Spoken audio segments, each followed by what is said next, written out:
안녕하세요. OTV 뉴스입니다. 현재까지 코비드19 상황 전해드리도록 하겠습니다. NSW주에서는 지난 24시간 동안 24명이 새로 확진된 것으로 알려졌습니다. 이 중 17건은 이전에 확인된 사례와 연결된 것으로 알려졌는데요. 이로써 현재 본다이 클러스터와 연결된 사례가 175건을 기록하고 있고요. 6월 16일 이후 보고된 총 사례 수는 현재 195건입니다. 새로운 사례 중 하나는 시드니 로얄 노스 쇼어 병원에서 일하는 24세의 학생 간호사입니다. 현재 병원에서 3개 추가 병동에 경보가 발령이 되는데요. 어제 NSW주에서는 22개의 새로운 사례를 기록했고요. 글래디스 베레지클리안 주총리는 감염수는 꾸준히 나올 것으로 예상된다고 말했습니다. 이 간호사는 로얄 노스 쇼어를 포함해 시드니의 여러 병원에서 일한 것으로 밝혀졌는데요. 또 다른 병원은 페어필드 병원으로 로얄 노스쇼어 병원의 직원들과 환자 등 100명 이상이 테스트를 받은 것으로 알려졌습니다. 현재 그 간호사가 일했던 병동은 봉쇄됐고요. 코로나 바이러스에 걸린 학생 간호사의 다른 가까운 접촉도 양성 반응을 보이고 있습니다. 학생 간호사라면 연령에 관계없이 백신을 접종해야 하지만 받지 않은 것으로 알려졌는데요. 보건부는 이 학생 간호사가 예방접종을 받지 않은 이유에 대해 조사하고 있습니다. 이전 영상에서 알려드린 것처럼 퀸즐랜드에서도 병원에서 일하는 사무직 직원이 백신을 접종하지 않아 감염된 것으로 알려져 충격을 줬는데요. NSW주에서도 이러한 사례가 있었네요. 또 다른 헬스케어 직원도 양성 판정을 받았습니다. 로얄 나이드 재활병원에서 일하는 것으로 전해졌는데요. 하지만 다행히도 전염성이 있는 동안 일하지 않은 것으로 추정되고 있습니다. 이외에도 특이할 사항이 있었습니다. 교민분들이 많이 거주하시는 리드컴에서도 확진자가 나온 건데요. 도토리 프레시스시에서 일하는 직원들이 감염된 것으로 알려졌습니다. 이곳에 26일 토요일 오전 10시부터 오후 7시 사이에 방문하셨던 분들은 밀접 접촉자로 간주되기 때문에 의무적으로 테스트를 받으셔야 하고요.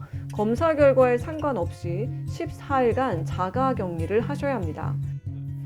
교민분들이 많이 거주하시는 곳에서 확진자가 나와서요. 한인분들 사이에 또 감염이 또 되는 건 아닌지 걱정이 되네요. 또한 한인분들의 방문이 잦은 곳에 대한 추가 베뉴들도 알려드리도록 하겠습니다. 먼저 버우드 웨스트필드 쇼핑센터와 버우드 쇼핑센터, 버우드 호텔이 추가됐고요.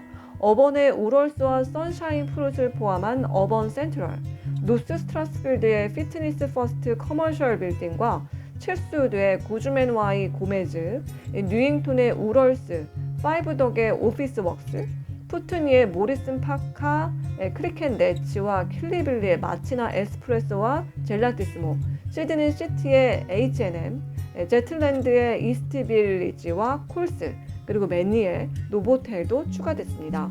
하룻밤 사이에 거의 6만 명의 NSW 주민들이 테스트를 받으러 왔습니다. NSW 정부는 시드니에 2개, 울릉공에 1개 규모의 새로운 대량 예방 접종 허브를 개설할 예정입니다.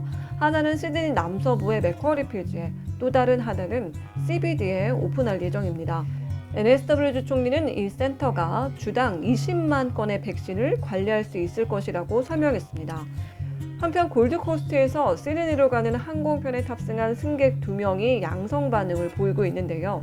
이 두 승객은 6월 26일에 토요일이죠. VA 524 항공편에 탑승했던 것으로 알려졌습니다. 또 지금 들어온 소식이 있는데요. 코로나 바이러스 감염자가 시드니 올림픽 파크를 방문했었다고 하네요. 이 확진자는 29일 오후 3시 30분에서 5시 사이에 다녀간 것으로 알려졌는데요. 이 시간에 계셨던 분들은 캐주얼 접촉으로 간주되고 있어서요. 증상을 확인하시고 증상이 발현이 되면 바로 테스트를 받아보셔야 된다고 합니다. 또한 오늘부터 일부 NSW주, 즉 베이사이드와 시드니 시티, 캐나다 베이와 이너 웨스트, 랜드윅과 웨이벌리, 울랄라 지역에 거주하시는 분들에 대한 $500의 재난지원금을 신청할 수 있다고 하네요. 자격이 되시는 분들은 신청하시기 바랍니다. 신청은 마이고브에서 신청하시면 됩니다. 이와 관련된 내용은요, 지난 영상에서 또 확인하실 수 있습니다. 한편 서호주와 노던 테리토리, 남호주에서는 하루 동안 새로운 확진자가 없는 것으로 나타났고요. 퀸즐랜드에서는 2건의 새로운 감염 사례가 있었습니다. 빅토리아주는 노던 테리토리의 락다운과 관련해 앨리스 스프링스에 6월 25일 이후로 여행한 사람들에 대해 의무적으로 테스트를 받아볼 것을 명령했습니다. 현재 NSW주에서는 60세 미만이라도 아스트라제네카 백신 접종을 원하면은 GP에게서 접종을 받을 수 있습니다. 하지만 호주 GP 지도자들은요, 정부가 아스트라제네카 백신을 젊은 사람들에게 투여할 수 있다는 사실을 GP에게 알리지 않고 발표했다며 또 비판하고 있네요. 한편 계속해서 확진자 동선이 추적되면서 변이들도 추가되고 있습니다. 특이사항이 있다면 또 와서 알려드리도록 하겠습니다.